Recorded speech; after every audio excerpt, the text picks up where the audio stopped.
Radhe Krishna everyone. आज हम बात करते हैं केतु ग्रह की। केतु ग्रह का फर्स्ट हाउस में कन्या लगन की कुंडली में कैसा फल होगा वो समझते हैं। केतु ग्रह कन्या राशि में कि नक्षत्र में होंगे तो कैसा फल देंगे वो भी जानते हैं। केतु ग्रह कन्या राशि में या तो उत्तरा फाल्गुनी नक्षत्र में होंगे, या हस्त नक्षत्र में होंगे, या चित्रा नक्षत्र में होंगे। इन नक्षत्रों में ये कैसा फल देंगे वो भी जानते हैं। केतु ग्रह जब प्रथम भाव में होंगे तो प्रथम भाव जो है पर्सनालिटी का भाव है, यानी कि जो ओवरऑल पर्सनालिटी किसी की होती है, कद काठी वर्ण आकृति, उस हिसाब से जो आउटर अपीयरेंस है और जो साइकोलॉजिकल एट्रीब्यूट्स है वो हम प्रथम भाव से देखते हैं, यानी कि ओवरऑल पर्सनालिटी को। तो जो हमारी ओवरऑल पर्सनालिटी होती है वो फर्स्ट हाउस बताता है। फर्स्ट हाउस जो है मस्तिष्क का कारक भी है, यानी कि ये जो है मस्तिष्क को भी दर्शाता है। जब केतु ग्रह फर्स्ट हाउस में होते हैं, केतु ग्रह जो मोक्ष के कारक हैं, जो कि डिटैचमेंट के कारक हैं, ये जिस भाव में होते हैं, जिस राशि में होते हैं, उस हिसाब से ये फल प्रदान करते हैं। तो जिस भाव में होते हैं उस भाव से संबंधित चीज़ों से वो डिटैच करते हैं, यानी कि ये पास्ट लाइफ से बहुत ज़्यादा, पूर्व जन्म से राहु और केतु ग्रह दोनों ही पूर्व जन्म से अधिक संबंध लिए हुए होते हैं। तो जब ये ग्रह किस भाव में है उस भाव से संबंधित चीज़ों से व्यक्ति को ज़्यादा ओवर प्रोटेक्टिव या ओवर कॉन्शियस नहीं होना चाहिए, ऐसा ये रिप्रेजेंट करते हैं। तो जब हम केतु ग्रह को देखते हैं तो वैदिक एस्ट्रोलॉजी में इसे दुखों का कारक ग्रह, दीनहीन, मलिन, इस तरह से रिप्रेजेंट किया गया है। छिद्र वस्त्र धारण किया हुआ और ऐसे फ़कीर, और इस तरह से इन्हें रिप्रेजेंट किया गया है काफ़ी बुक्स में। तो जब हम बात करें तो ये जो ग्रह है वो अपनी महादशा अंतर्दशा में दुख कष्ट पीड़ाएं देते हैं।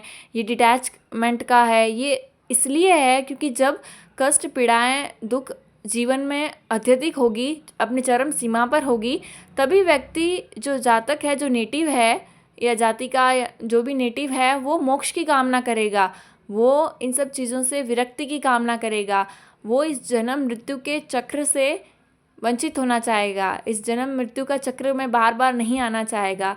तो ये जो मोक्ष के कारक इसलिए माने जाते हैं, इसलिए ये डिटैचमेंट से जुड़े ग्रह हैं। तो जब हम बात करते हैं केतु ग्रह का, तो ये ना सिर्फ डिटैचमेंट देते हैं बल्कि ये आध्यात्मिक उन्नति देते हैं। ये जो है वो मेडिटेशन करने से जो कॉन्शियसनेस हो रहती है उस तरह से फल प्रदान करते हैं। तो इस तरह से ये योग, विद्या या मेडिटेशन या आयुर्वेदिक संबंधी चीज़ों से जुड़ी चीज़ें, इन सब का कारक माना जाता है केतु ग्रह का। तो जब ये कन्या राशि में होते हैं तो केतु और राहु ग्रह के केस में डिस्पोजिटर की बहुत ज़्यादा मान्यता है, यानी कि कौन सा राशि में बैठे हैं तो उस राशि के स्वामी की क्या स्थिति है, ये बहुत ज़्यादा मैटर करता है। यहाँ पर केतु कन्या राशि में है, प्रथम भाव में है, यहाँ पर अपने आप को सेल्फ को लेकर ओवर प्रोटेक्टिव या ओवर कॉन्शियस होने की ज़रूरत नहीं है। यहाँ पर ये मैसेज है, हर बार अपने आप को रिप्रेजेंट करना, हर बार अपने आप को सम्मान चाहना या अपने आप को लेकर बहुत ज़्यादा कॉन्शियस रहना ज़रूरत नहीं है। और दूसरी चीज़ ये है कि यहाँ पर जो है लग्न है और कन्या राशि आ रही है, कन्या लगन है, लग्न का स्वामी कहाँ पर है, बुध की स्थिति क्या है, बहुत मैटर करेगी। यदि बुध अच्छा है, बुध बहुत ही अच्छी पोजीशन में, अच्छे ग्रहों से दृष्ट है, अच्छे ग्रहों के साथ है, मिथुन राशि में है, या फिर ये बुध ग्रह का सूर्य के साथ कंजक्शन है, और इस तरह से अगर देखें तो बुध ग्रह अच्छा होने पर ये ऐसे व्यक्ति को एक ही वर्ड होगा उनके लिए, चाणक्य, यानी कि चाणक्य के समान इनकी बुद्धि चलेगी। ये इंटेलिजेंट लेवल पर बहुत अच्छे होंगे। ऐसे जो जातक होंगे वो प्रैक्टिकल माइंडसेट के होंगे, वो हर तरह से फ़ायदा नुकसान देकर सोच समझकर फैसला लेंगे। ये जो है वो सुपर इंटेलिजेंट होंगे। ऐसे नेटिव जो हैं वो बहुत ज़्यादा कैलकुलेटिव माइंडसेट के होते हैं। ऐसी जो वुमेंस होती है वो भी बहुत ज़्यादा शार्प और राजनीति में बहुत ही अच्छी होती है। क्रिटिकल माइंडसेट होता है, हर तरह से प्रॉफिट लॉस, क्या गलत है क्या सही है, ऐसा करेंगे तो क्या होगा, ऐसा करेंगे वो वाला फैसला लेंगे तो क्या होगा, इस तरह से ये डिसीजन लेती है या हर चीज़ को इस तरह से देखती है। तो प्रैक्टिकल माइंडसेट देता है यहाँ पर केतु। वहीं अगर हम बात करें तो ये यहाँ पर सेल्फ ग्रोथ के लिए बहुत ही अच्छा होता है। ये यहाँ पर एक अच्छी राइटिंग स्किल दे सकता है। क्योंकि बुध ग्रह की राशि में है, बुध ग्रह अच्छे बैठे हैं तो ये एक अच्छा स्किल देगा, इनकी लिखावट अच्छी होगी और ये जो साहित्य है, जो नॉवेल्स है, जो कहानियाँ हैं उसको बहुत ही अच्छे से लिखेंगे। वहीं बुध ग्रह जब शुक्र ग्रह के साथ या ऐसे ग्रहों के साथ होंगे तो ये लिखावट में और अच्छा बनाएगा। वहीं जब ये ऐसे और अन्य ग्रह जैसे गुरु के साथ में या सूर्य के साथ में होंगे तो चाणक्य के समान पर्सनालिटी होगी। बस ये यानी कि हर तरह से स्मार्टनेस में और इंटेलिजेंस में ऊपर। उसी तरह से अगर हम बात करें तो ये सेल्फ ग्रोथ का भाव है, ये भाव आप सेल्फ का है, पर्सनालिटी का है, तो ये अपने आप में सेल्फ ग्रोथ करते हैं। ऐसे लोग, ये लोग होते हैं जो किसी भी प्रॉब्लम्स को कैसे सॉल्व करना है अच्छे से जानते हैं। अगर ऐसे व्यक्ति ने जिनका केतु ग्रह कन्या राशि में है और बुध भी अच्छा है और उन्होंने किसी गलत पर्पस से, गलत इंटेंशन से अपनी बुद्धि का यूज़ किया कुछ गलत करने के लिए, तो ये फिर अपने वापस जो रिवर्स कर्मा के लिए तैयार रहे, ऐसा लिखा गया है। तो जिस तरह से अगर हम देखें तो ये जो है बहुत ही अच्छा प्लेसमेंट है। यदि बुध ग्रह का जो है स्थिति अच्छा नहीं हुआ, त्वचा से संबंधित रोग, त्वचा में कुछ निशान या सर पे कोई निशान, इस तरह से देखा जा सकता है। और अगर और बुध ग्रह खराब हुए तो ये फैसला नहीं ले पाएंगे, ये मति भ्रम जैसी स्थिति रहेगी, इन्हें कुछ कन्फ्यूजन रहेगा या बहुत ज़्यादा ये कॉम्प्लिकेटेड अपने आप को, अपनी पर्सनालिटी को बनाएंगे। तो उसी तरह से अगर हम देखें तो बहुत ही चीज़ों को बहुत ही कॉम्प्लिकेटेड करते हैं ये अपने आप में, ऐसा इनका माइंडसेट होगा कि ये और प्रॉब्लम सॉल्विंग की तरफ नहीं बल्कि उससे और कॉम्प्लिकेटेड बनाते जाएंगे। तो इस तरह से आप समझ सकते हैं कि बुध ग्रह अच्छा है या बुरा। वहीं अगर हम और देखें तो ये जो पोइटिक जो साइड होती है, जो साहित्य की साइड होती है, उसमें भी ये रुचि देता है और अच्छा बनाता है जातक को। इनकी दृष्टियाँ पंचमी, सप्तमी और नवमी बताई गई है। पंचमी दृष्टि से ये पंचम भाव को देख रहे हैं जहाँ मकर राशि आ रही है। कोई ग्रह बैठे हैं तो मैटर करता है, अन्यथा ये यहाँ पर अच्छा रिजल्ट प्रदान करेंगे। अगर हम देखें तो सप्तमी दृष्टि से सप्तम भाव में राहु है, मीन राशि का राहु है। मीन राशि जो खुद आध्यात्मिक की राशि है, वहाँ राहु इतना बुरा प्रभाव नहीं देता, लेकिन अगर आप पार्टनरशिप में बिजनेस कर रहे हैं या कोई मैरिड लाइफ की बात हो तो वहाँ पर कार्मिक बॉन्डेजेस दिखते हैं, कर्मों के बंधन दिखते हैं। वहीं नवम भाव की बात करें तो शुक्र इनके भाग्य का कारक है। यहाँ पर शुक्र की स्थिति भी मैटर करती है, कोई ग्रह बैठे हैं तो मैटर करती है, अन्यथा यहाँ पर ओवरऑल एक ठीक प्लेसमेंट है। वहीं बात करें केतु ग्रह ध्वजा भी है, यानी कि कार्य को सफल करने के बाद उसका रिप्रेजेंटेशन है सफल होने के बाद, तो ध्वजा इस तरह से दर्शाता है। केतु माउंट भी है, यानी कि एक ऊंचाई पर जाकर के जब आप विजुलाइज करते हैं नीचे तो आपको हर चीज़ आसानी से दिखती है, आसानी से आप क्लियर करते हैं चीज़ों को। अपर लेवल पे जाना भी है। और वहीं केतु जो है वो मोक्ष का कारक है और ये जड़ भी है, यानी कि रूट में जाकर के देखना भी है। वहीं जहाँ वो माउंट है, जहाँ वो पीक है, वहाँ पर वो रूट में जाकर चीज़ों को अंडरस्टैंड करना, डीप लेवल में जाकर देखना, वो भी है। तो जो नेटिव है जिनका केतु फर्स्ट हाउस में है, वो किस तरह से इस केतु का यूटिलाइज करता है इस लाइफ में, वो देखा जा सकता है। वहीं अगर हम बात करें तो इनके जो स्वभाव है, क्योंकि first house personality, outer appearance के अलावा एक स्वभाव भी होता है, तो यहाँ पर कभी तेज़ी और कभी नरमाई देखी जा सकती है इनके काम करने के तरीके में। इस तरह से अगर हम देखें तो ओवरऑल ये ठीक होगा। अगर हम बात करें नक्षत्रों की तो ये यहाँ उत्तरा फाल्गुनी नक्षत्र, हस्त नक्षत्र या चित्रा नक्षत्र में होंगे। ये आप किसी भी ऐप से देख सकते हैं कि आपका केतु कौन से नक्षत्र में है। जो ग्रहों की सीरीज़ आती है उनके सामने ही उनके नक्षत्र लिखे हुए होते हैं और चरण लिखे हुए होते हैं। तो जब हम बात करते हैं केतु ग्रह उत्तरा फाल्गुनी नक्षत्र में है तो या तो ये सेकंड चरण में होंगे या थर्ड चरण में होंगे या चतुर्थ चरण में होंगे। कारण ये कि प्रथम चरण जो है वो सिंह राशि में जाता है।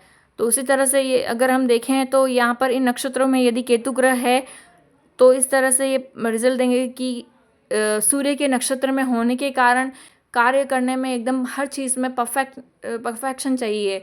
थोड़ा सा भी कम ज़्यादा होने पर ये विचलित हो जाते हैं। तो हर चीज़ में परफेक्शन होने की वजह से कई बार दूसरों के लिए भी प्रॉब्लमेटिक हो सकता है। यहाँ पर अगर हम देखें कि यहाँ पर हम देखें तो यहाँ पर ये अपना 100% एबिलिटी जो है, अपना एफर्ट्स है 100% डालते हैं और बहुत वर्क हार्ड करते हैं।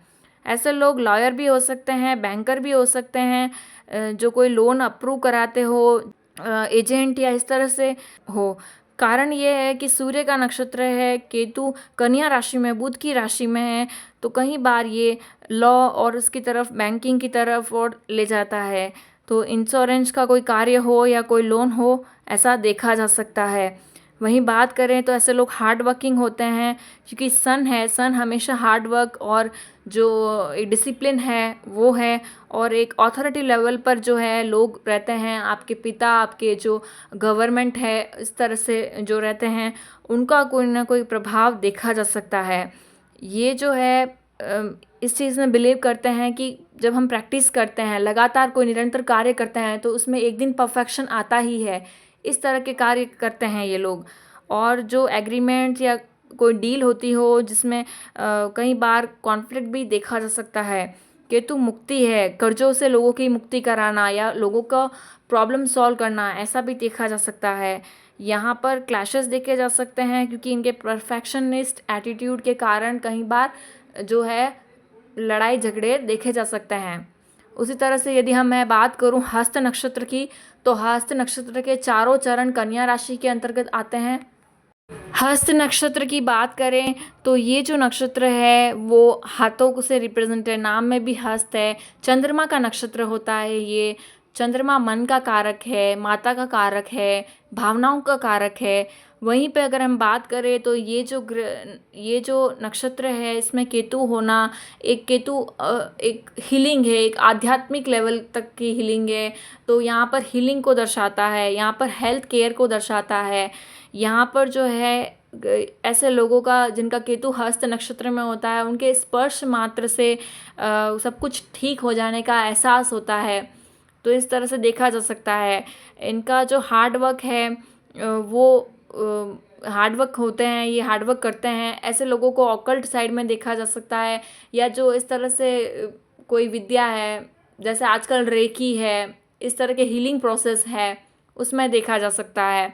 अगर मैं बात करूं तो पास्ट लाइफ से एक्सपर्टीज़ होते हैं ये, किसी ना किसी जब ये जन्म लेते हैं तो ऑलरेडी इनके पास कुछ ना कुछ खासियत या कुछ ना कुछ इनके अंदर ऑलरेडी प्रेजेंट देखा जा सकता है। वहीं बात करें तो मेडिकल प्रोफेशन में हो सकते हैं। ये वर्क हार्ड करते हैं, स्मार्ट वर्क करना जानते हैं हार्ड वर्क के अलावा, और अपने स्ट्रैटेजीज से सब कुछ चीज़ें हैंडल करना जानते हैं।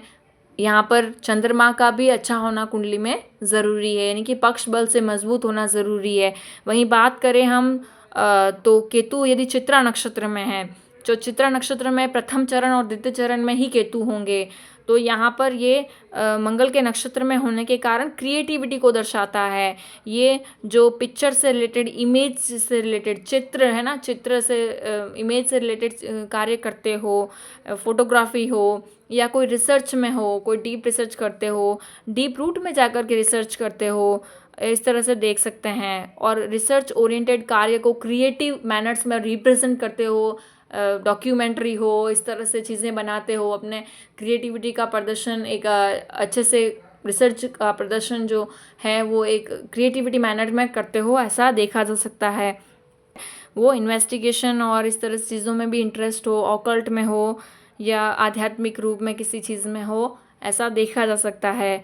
यहाँ पर एग्रेशन और ईगो कॉन्फ्लिक्ट्स देखे जा सकते हैं, क्योंकि बुध की राशि में मंगल के नक्षत्र में केतु हैं। केतु जो कुजवत केतु कहलाते हैं, मंगल के समान फल देने वाले हैं, तो मंगल के ही नक्षत्र है, तो थोड़ा बहुत ईगो कॉन्फ्लिक्ट्स या एग्रेशन बिहेवियर में देखा जा सकता है। वहीं जो मार्स है वो रियल स्टेट से भी जुड़ा है, जो ज़मीन जायदाद का कार्य है वहाँ से भी जुड़ा है, तो यहाँ पर ये भी देखा जा सकता है कि ये ऐसे कार्य में देखे हों। चित्रा नक्षत्र में जब द्वितीय चरण में केतु होंगे तो ये बहुत ही स्वाभाविक रूप से क्रिएटिविटी की और इस तरह से स्वभाव में देखा जा सकता है। कारण यही है कि नवमांश में भी ये फिर कन्या राशि में ही जा रहे हैं, जब चित्रा नक्षत्र के सेकंड चरण में केतु होंगे। तो इस तरह से अगर हम देखें तो ये यहाँ पर इस तरह से फल प्रदान करेंगे केतु ग्रह। तो आज हमने बात की केतु ग्रह जब प्रथम भाव में होंगे कन्या लगन में तो कैसा फल देंगे वो समझा, और कौन से नक्षत्र में होंगे तो कैसा फल देंगे वो जाना। अगर आपने इसे रिलेट किया है तो लाइक शेयर सब्सक्राइब करिएगा। राधे राधे।